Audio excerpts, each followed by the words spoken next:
Welcome back to my YouTube channel the coaching room. तो चलिए आपका स्वागत करते हैं इस चैनल पे। जैसा कि हमने पहले पढ़ा था पिछले वीडियो में, जो था मेंसुरेशन का टॉपिक, जिसमें हमने square, rectangle, circle, triangle in shapes के बारे में जाना था, जिसमें पेरीमीटर जाना था, उसकी बाउंड्री होती है। सर्कल की बाउंड्री में हमेशा हम सर्कल के फॉर्मूलाज में पाई लेते हैं। ये सब छोटे छोटे पॉइंट्स हमने पिछली वीडियो में जाने थे, और साथ ही साथ हमने जाना था एरिया। अब हम क्या देखने जा रहे हैं कि एनसीईआरटी की कुछ बुक में कुछ एग्जांपल्स हैं ऐसी 8th क्लास की बुक में, जो बच्चों को बहुत तंग कर रही है। अरे समझ नहीं आ रहा सर, ये कैसे एरिया ढूंढना है, कैसे पेरीमीटर ढूंढना है, पता नहीं लगता। उस चीज को हम यूं आसानी से सॉल्व कर देंगे। तो चलिए शुरू करते हैं। पहली हमारी फिगर है जो है एनसीईआरटी की बुक में, वो है ऐसी कुछ, जिसमें उन्होंने बोला गया है कि एक बंदा है, एक बंदी है, कुछ भी है यार, इंसान है वो। उसने एक घर, एक प्लॉट लिया हुआ है, उसमें वो अपना एक घर बनाना चाहता है। वो कहता है जी मैंने घर बनाना है इस एरिया में, मतलब इस जगह पे मैंने घर बनाना है। और इस प्लॉट, ये पूरा प्लॉट है, इतने एरिया में उसने घर बनाना है। यहाँ उसने बनाना है गार्डन। क्या बनाना है? गार्डन बनाना है। तो गार्डन बनाना है, तो वो कह रहा है कि अभी घर की बात नहीं है, टेंशन मेरे को घर की नहीं, मेरे को ये बताओ कि गार्डन बनाने वक्त कितनी कॉस्ट लगेगी। कि अगर 1 मीटर की कॉस्ट लग रही है, हम एग्जांपल ले रहे हैं 50 रुपीज।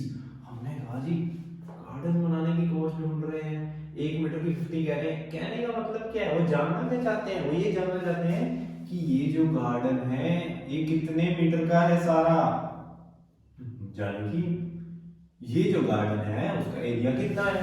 तो इस गार्डन का एरिया निकालेंगे, तभी हम उससे 50 पर मीटर से मल्टीप्लाई करेंगे, तो हमारा आंसर निकल आएगा कि गार्डन को कितना खर्चा आएगा। देखो गार्डन के लिए वो इतना आपको झंझट में डाल रहा था, पर हम डलेंगे नहीं। क्यों नहीं डलेंगे? हमें पता है सर, कुछ ना हमने दिमाग लगाया कि अगर हम ये पूरी फिगर जो थी हमारी, उसमें से पहले हम पूरी फिगर का एरिया निकाल लेते हैं। इसको छोड़ दो, हम भूल जाते हैं। हम पूरी फिगर का एरिया निकाल लेते हैं, उसमें से हम इतना सा जो प्लॉट था इसका भी एरिया निकाल के इसको यहां से उड़ा देते हैं। यानी कि इस जो पूरी की पूरी फिगर थी, प्लॉट का एरिया निकाल लिया। प्लॉट का एरिया निकालने के बाद हमने बीच वाले घर जो बनाना है उसका एरिया निकाल के उसको हटा दिया। हटा दिया मतलब माइनस कर दिया। अगर हमने निकाला जी, ये मैं एग्जांपल ले रहा हूँ, आपने खुद करना है वो क्वेश्चन, मैंने नहीं करवाना वो, मैं सिर्फ बता रहा हूँ कैसे होगा वो क्वेश्चन। मान लो ये हमें दी हुई है 10 की, तो ये स्क्वायर जैसा प्लॉट है, तो ये भी मान लो 10 की दी होगी। अब ये जो दिया था घर का लेंथ, डायमेंशन दी थी जो घर की, वो दी हुई थी, ये दी हुई थी 8 और ये दी हुई थी 6। ऐसे ले लेते हैं, ठीक है। आपने कहा सर आपने बताया था एरिया कैसे निकालते हैं, जल्दी बोलो, जल्दी जल्दी जल्दी बोलो, जल्दी बोलो, एरिया कैसे निकालते हैं? डायमेंशंस का मल्टीप्लाई, डायमेंशंस का multiply. Sir area of plot हमने निकाल लिया बहुत जल्दी, 10 × 10 माने 100। एरिया ऑफ, ये क्या था, हाउस, निकाल लिया सर, निकाल लिया। 8 5 48, 6 48। अरे निकल गया सर, निकल गया, निकल गया। क्या निकला ये? अभी तो हमने सिर्फ और सिर्फ इसका एरिया और इसका एरिया निकाला है, हमें तो इस गार्डन का एरिया निकालना है। तो सर अगर 100 एरिया जो है पूरे प्लॉट का है, उसमें से घर कितना एरिया ले रहा है 48, तो बाकी एरिया किसका आ जाएगा? अच्छा अच्छा अच्छा, 100 में से 48 गए तो कितना बचा? फटाफट ना कैलकुलेशन कैसे करनी है। 48 किसके करीब है? 50 के। 100 में से 50 गए, 50 बच गए। अब दो और बच रहे हैं, मतलब वो 50 नहीं ले रहा, 48 ले रहा है, तो 50 + 2 दैट इज 52। अरे माइनस करना ही सिखा रहा हूँ, समझो। थोड़ी वीडियो को स्पीड को स्लो कर लो, 1 पॉइंट की बजाय 0.75 पे कर लो, अगर मेरी स्पीड आपको तेज लग रही है तो। आप ये चीज देखो कि हमने एरिया ऑफ प्लॉट निकाला था 100 पूरे का, फिर हमने हाउस के एरिया निकाल लिया इतने का 48, तो बाकी एरिया क्या होगा? 100 में से 48 हिस्सा किसने लिया हुआ है? घर में। बाकी एरिया गार्डन ने लिया होगा, बाकी एरिया हमने माइनस करके निकाला 52। तो एरिया ऑफ गार्डन कितना हो गया? 52। ये मान लो हम किस में निकाल रहे थे, मीटर में सारा कुछ। तो 1 मीटर को कितना लग रही थी कॉस्ट, ये कॉस्ट ऑफ 1 मीटर कह रहा था 50 लग रही है गार्डन बनाने में। तो कॉस्ट ऑफ 52 मीटर कितनी लग जाएगी, 52 इंटू 50 रुपीज। जो आंसर आया वो हमारा आंसर कहलाया। हो जाएगा, लग गई समझ। चलिए एक फिगर ऐसी भी देखिए, अरे अरे अरे अरे अरे ये क्या लग रहा है, कैप्सूल लगा रहा है थोड़ा थोड़ा, दवाई लेने की दिक्कत है हमें ना।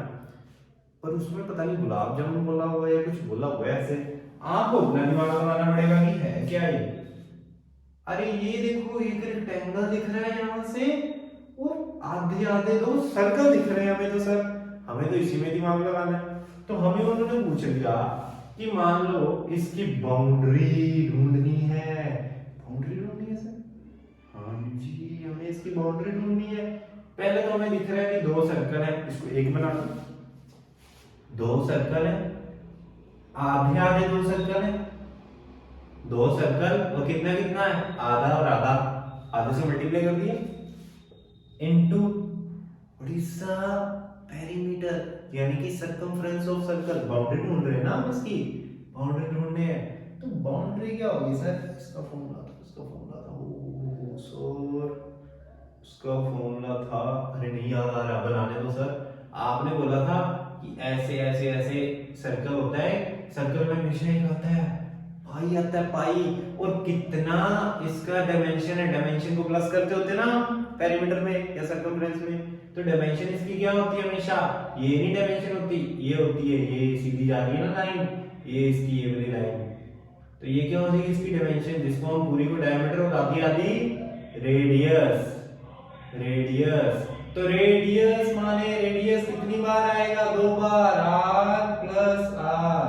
अच्छा अच्छा सर याद आ गया, 2r और पाई, जिसको हम लिखते हैं 2 पाई r। ठीक है सर, ठीक है ठीक है ठीक है, इसका पेरीमीटर का फॉर्मूला आ गया 2 पाई r। ये और ये खत्म हो गए, तो ये क्या बन गया 2 पाई r। ये तो पूरे सर्कल का फॉर्मूला था, और ये भी क्या है आधा और आधा पूरा हो गया। तो इन दोनों को अगर हम यहीं से उड़ा दें तो हमारा फॉर्मूला क्या बन गया, वही पुराना कि आधा और आधा सर्कल अगर जुड़ गए तो फॉर्मूला क्या बनेगा 2 पाई r। चलो सर आपकी बात मान ली। अब हमें क्या पता है क्या दिया, हमें इतना पता है कि मान लो ये 10 दी है और ये दी है 6। 6 क्या दी है, ये पूरी की पूरी साइड दी है। तो ये पूरी साइड है, तो सर्कल की भी तो यही देखो ना, अगर यहाँ सर्कल पूरा कर लेते हैं तो यही उसका रेडियस होगा यहाँ तक, और पूरा डायमीटर होगा तो ये 3 और ये 3। तो सर हमने आपकी बात मान ली, 2 इंटू पाई, पाई माने 22/7 इंटू r, रेडियस क्या है इस सर्कल का 3, इधर भी उतना ही होगा, रेक्टेंगल जो है इसका भी ये 6 होगा, आधा आधा 3 3, तो 3 ले लेते हैं। इससे हमारा क्या निकल के आ जाएगा, क्या निकल के आ जाएगा, इतने पोर्शन का और इतने पोर्शन का पेरीमीटर, जिसको हम बोल रहे थे बाउंड्री और सर्कमफ्रेंस। तो ये हमारा आंसर आ गया।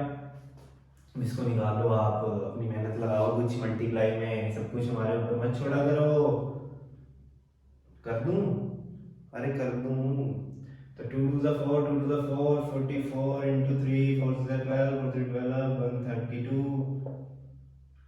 132। अरे सर नीचे 7 भी है, बहुत कॉम्प्लिकेट बना रहे हो आप। तो 44, 22 into 2 44, 44 into 3 132, डिवाइड किया 7 के साथ, 7 के साथ, 7 1 7, कितना बच गया 6, 2 7 6 42, 7 7 49, 7 8 56, 7 9, अरे नहीं सर 7 8 56 चलेगा, 56 जाएगा, 56 माने 4 और 2 6। अब तो कुछ है ही नहीं, पॉइंट लगाओ, 0 लगाओ, 7 8 फिर से 56 जाएगा, 4 बचा, अब पॉइंट तो बार बार लगाते नहीं है, तो 18.8 ले लेते हैं। हमारा आंसर कितना आ रहा है 18.8। ये किसका आंसर निकला, ये आंसर निकला है सिर्फ और सिर्फ ये सर्कल की बाउंड्रीज का। याद रखना ये जो सर्कल होता है ना, इसमें ये लाइन की बाउंड्री नहीं होती, ये बाउंड्री ढूंढते हैं हम। तो अगर इस सर्कल में ये लाइन लगी है, ऐसी ये लाइन लगी है, ये नहीं काउंट होगी बीच में, नहीं समझ लगा ना? रुक जाओ, फिर से सुन लो कि जब भी मान लो ये हमने ढूंढा, ये सेमी सर्कल था, इसका हमने क्या ढूंढा, सरकमफ्रेंस, तो ये सिर्फ इतनी निकलेगी, ये नहीं निकलेगी, क्योंकि ये तो होती नहीं है। आधा सर्कल यही माना जाता है, आधा सर्कल यही माना जाता है, जुड़ के ये पूरा सर्कल हो जाता है। इसमें ये लाइन नहीं काउंट होती, ये लाइन हमें खुद काउंट करनी पड़ेगी। तो सर समझा क्या रहे हो? फिर समझा ये रहे हैं कि ये जो सर्कल आधा है और ये आधा है, ये पूरा हो गया, तो कितनी बाउंड्री निकली, ये और ये, इसका आंसर निकला 18.8। तो सर फिर ये हम ढूंढ क्या रहे थे, पूरी बाउंड्री ढूंढते रहे थे ना। तो सर ऐसे करते हैं कि इसको तो आपने मना कर दिया ढूंढने के लिए, ये थोड़ा ढूंढेंगे हम, तो बाउंड्री ऐसे ढूंढ रहे हैं। तो ये कितनी थी, 10, ये भी क्या होगी 10, इसमें प्लस कर दो,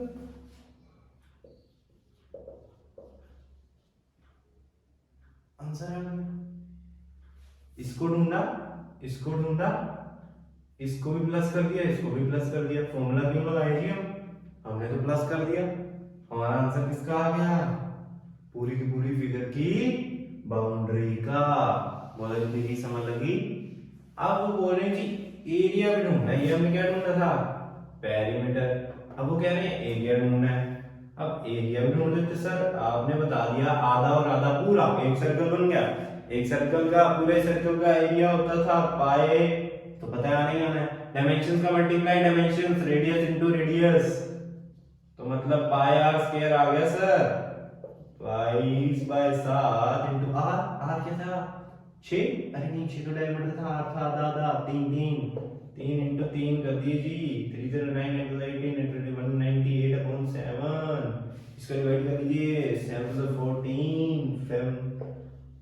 8 से 56, फिर से पॉइंट लगा दीजिएगा और 2 बचेगा, 7 तो ये आ गया जी 28.2, ये क्या आ गया, ये